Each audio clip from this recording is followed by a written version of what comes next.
Sana hindi super anghang. Yung kaya ko lang.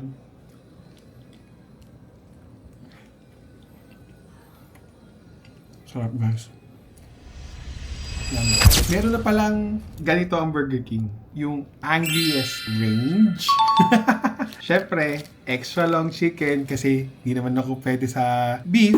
So, gusto ko guys i-try natin to. Mahilig ako sa maanghang pero hindi naman sobrang anghang. Gusto ko lang i-try. Sing natin guys ha. Burger King. Baka naman. Oh, mapula-pula. Try natin guys.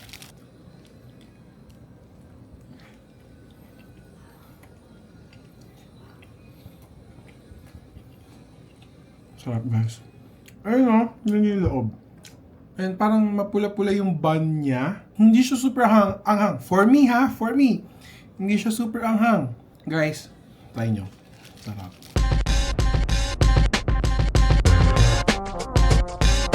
Hi guys. Gabi na. Anong oras na ba? 9 o'clock na pala ng gabi. Kagising ko lang. Hindi kasi guys, kanina, hindi naman ako agad nakatulog pagkatapos ng work ko eh. Lumabas ako, pinagawa ko yung kotse. Hindi ko na binidyoan guys. Sisaglit lang naman, chinek-check lang ng tropa. Shoutout, Viel, Ariel, Petro. Hinis-nis ako ng mukha guys. Palinis ako ng mukha. Di na tayo bumabata. Kailangan natin alagaan ang sarili natin. Lumalabas na ang signs of aging. Di naman ganun yung gala bukas. Kasi lang naman kami. Kakainan lang kami bukas. Hi guys! Ingay! Saan ka galing? Hindi na ako nakapag-video guys. Wala na pagkain. No? Tinamad na eh. Pero maraming bisita kayo si Rizal. Nagsiuwian na. Mga ano pa lang, lunch. Nandito na kami ng lunch time. Ayun lang. Ang inaantay namin ngayon si Je. Wala nang kakainin. Meron pa naman, mga tira-tira. Yung nadapuan na ng langaw ulit. Di ba ganun din last time nakain yun yung nadapuan ng langaw? Patagal ko. Ayan. So, yun lang naman guys. Sa totoo lang, wala naman talaga kaming super gala. Ngayon, ewan ko mamaya. At maliit na kotse lang ang dala ko. Kasi yung isa, pumasok eh. Nakakasira talaga ng pagkakaibigan niya trabaho. Oh, hindi. Ikaw pa. Coming from you, madam! Kung gusto niyo umabsent sila, kailangan meron nasa ospital. Paano ko madiligan? Ha? Talaga? Every ano lang. Every 1 year. Every year. Basa ka, Neng. Ayun na nga lang nabasahin. Kakabukin mo yan eh. Sabi complex. Wala binyan? Oo, sa may Binyan Doctors. Tumigil kayo.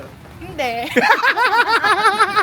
Diretso na. Sabi ni Kuya, tayo hindi naman ito magdadagdag ng bayan eh. Dire-diretso na to. Hindi ko na-order mo.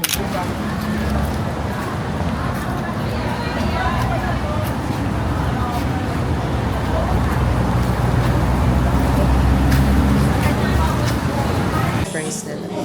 Masarap ang french fries. Masarap nga. Legit na potato. Hindi yung Especially onion flavor. may gulay flavor. Masarap ang Dahil ayaw ni Oya ng gulay, mag-eggplant chips na.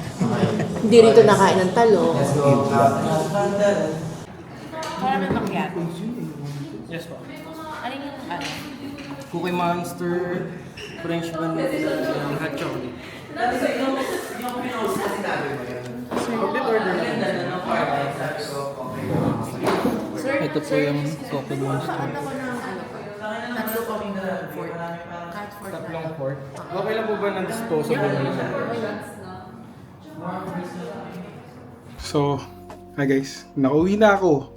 Wala talaga masyadong naging ganap. Ayun, nagpunta lang kami ng sementeryo kasi to celebrate yung birthday ng mommy ni Rizel. Yung birthday ng mommy ni Rizel in heaven. Tapos, after that, nag-coffee lang kami. Dinala niya kami sa Three Monkeys. Pero, okay lang naman siya.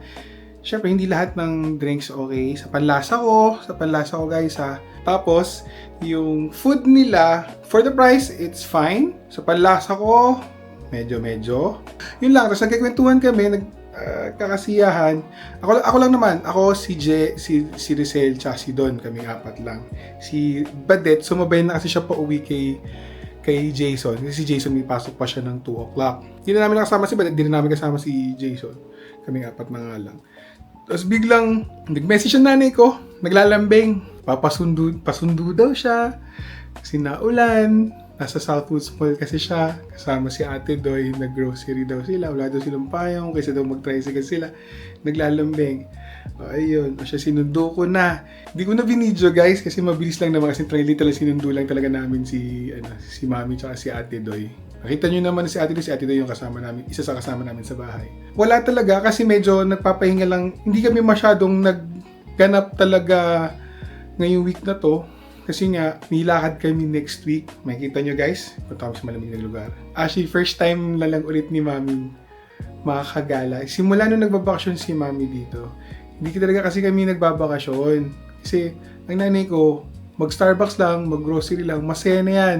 Madala mo sa Tagaytay, okay na yan. Ngayon, sabi ko, maiba naman. It's been 25 years nung huli siyang nakapunta sa lugar na yon. The bad thing is, hindi na namin kasama tatay ko, tsaka si ate. Naisip ko, di ba sabi ko nga guys, spend time with your family. You wouldn't know what will happen next. Kaya sabi ko, siya, sige, dadalhin ko sila doon. At least man lang, for this weekend, di ba? Nakalive ako nun, guys. Nakalive ako. Well, wala kasi kami pasok sa trabaho pag ganung time. I will always be grateful to each and every one of you na nagsusupport sa vlogs ko. Continue watching, sharing, commenting. Thank you. I love you guys. Yan, tulad nga sabi ko, spend time with your family. You wouldn't know what happened next. Anyway, please follow me on my social media accounts at YouTube, which is at TitoFlix, sa Facebook, at TitoFlix, baba, Facebook, at TitoFlix, sa Instagram, at Glenn Palma 13. So, doon ako madalas na nag-update sa mga accounts na yan. YouTube, syempre, itong videos natin. See you again on my next vlog. Bye!